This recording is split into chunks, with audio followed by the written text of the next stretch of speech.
ನಿಮ್ಮ ಮಕ್ಕಳಿಗೆ ಏನಾಗಿದೆ ಸಂಬಂಧಿಸಿದ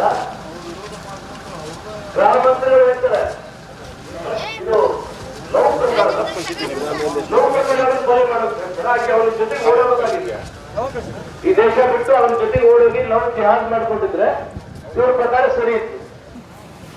ಯಾವ ಆಸ್ತಿ ನಿಮ್ಮ ಅಜ್ಜ ಮುತ್ತಜ್ಜ ಅಪ್ಪ ರೈತಿ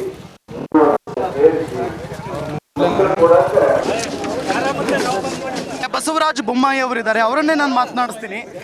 ಸರ್ ನಮಸ್ಕಾರ ಸರ್ ಹೆಂಗ್ ನಡೀತಿದೆ ಪ್ರಚಾರ? ನೀವೇ ನೋಡ್ರಿ, ಬಹಳ ಅದ್ಭುತವಾದ ಜನ ಸ್ಪಂದನೆ ಇದೆ, ಎಲ್ಲ ವರ್ಗದ ಜನ ಸಪೋರ್ಟ್ ಮಾಡ್ತಾರೆ. ಸರ್ ರಾಜ್ಯದಲ್ಲಿ ಎಷ್ಟು ಸೀಟ್ ಬರ್ಬೋದು ಬಿಜೆಪಿಗೆ? 28 ಸೀಟ್ ಬರ್ತಾರೆ. ಓಕೆ, ಬಿಸಿ ಪಾಟೀಲ್ ಅವರು ಕೂಡ ಇದ್ದಾರೆ ನಮ್ಮ ಜೊತೆಗೆ. ಸರ್ ನಮಸ್ಕಾರ. ಸರ್ ನಮಸ್ಕಾರ. ಹೇಳ, ಹೆಂಗ್ ನಡೀತಿದೆ ಸರ್ ಪ್ರಚಾರ? ಸೂಪರ್. ಜನರ ರೆಸ್ಪಾನ್ಸ್ ಹೆಂಗಿದೆ? ತುಂಬಾ ಅದ್ಭುತ. ನೋಡಿದ್ರಲ್ಲ ಹೆಂಗಿದೆ ನೋಡಿ. ಓಕೆ, ಏನಾಗ್ಬೋದು ಸರ್ ಈ ಸರಿ? ಏನಿಲ್ಲ, 28ಕ್ಕೆ 28 ಸೀಟು ಭಾರತೀಯ ಜನತಾ ಪಕ್ಷ ಗೆಲ್ತದೆ. ಓಕೆ, ಪ್ರಧಾನಮಂತ್ರಿ ನರೇಂದ್ರ ಮೋದಿ ಅವರು ಗೆಲ್ಲೋದು. ಪೂರ್ವದಲ್ಲಿ ಸೂರ್ಯ ಹುಟ್ಟೋದು ಎಷ್ಟು ಸತ್ಯನೋ ಪ್ರಧಾನಮಂತ್ರಿ ನರೇಂದ್ರ ಮೋದಿ ಅವರು ಆಗೋದು ಅಷ್ಟೇ ಸತ್ಯ. ಸರ್ ಹುಬ್ಬಳ್ಳಿ ಇನ್ಸಿಡೆಂಟ್ ಬಗ್ಗೆ ಏನ್ ಹೇಳ್ತೀರಿ ಸರ್? ಅದೊಂದು ಸರ್ಕಾರದ ದುರಾಡಳಿತ, ಕಾನೂನು ಸುವ್ಯವಸ್ಥೆ ಸಂಪೂರ್ಣ ಹದಗೆಟ್ಟಿದೆ.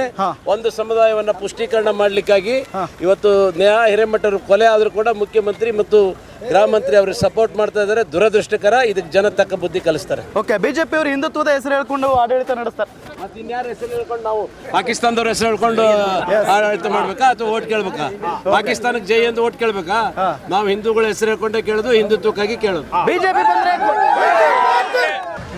ಇದು ಬಿಸಿ ಪಾಟೀಲ್ ಹಾಗೂ ಏನು ಬೊಮ್ಮಾಯಿ ಅವರ ಪ್ರತಿಕ್ರಿಯೆ. ಅಂದ್ರೆ ಈ ಒಂದು ಕ್ಷೇತ್ರದಲ್ಲಿ ಅದ್ಭುತವಾದಂಥ ಪ್ರಚಾರವನ್ನ ಮಾಡ್ತಾ ಇದ್ದಾರೆ. ಜೊತೆಗೆ ಜನರ ರೆಸ್ಪಾನ್ಸ್ ಕೂಡ ತುಂಬಾ ಚೆನ್ನಾಗಿದೆ ಅಂತೆ. ಜೊತೆಗೆ ಕಾಂಗ್ರೆಸ್ ವಿರುದ್ಧವೂ ಕೂಡ ಇಲ್ಲಿ ಹಾಯ್ದಿರೋದು. ನೇಹಾ ಕೇಸ್ ಏನಾಯ್ತಲ್ಲ, ಇದು ಕಾಂಗ್ರೆಸ್ ಸರ್ಕಾರ ಬಂದಂಥ ಸಂದರ್ಭದಲ್ಲಿ ಒಂದು ಸಮುದಾಯ ಹೆಚ್ಕೊಂಡು ಬಿಡುತ್ತೆ ಅನ್ನೋದು ಬಿಸಿ ಪಾಟೀಲ್ ಅವರ ಅಭಿಪ್ರಾಯ. ನೋಡ್ತಾ ಇರಿ ಗ್ಯಾರಂಟಿ ನ್ಯೂಸ್.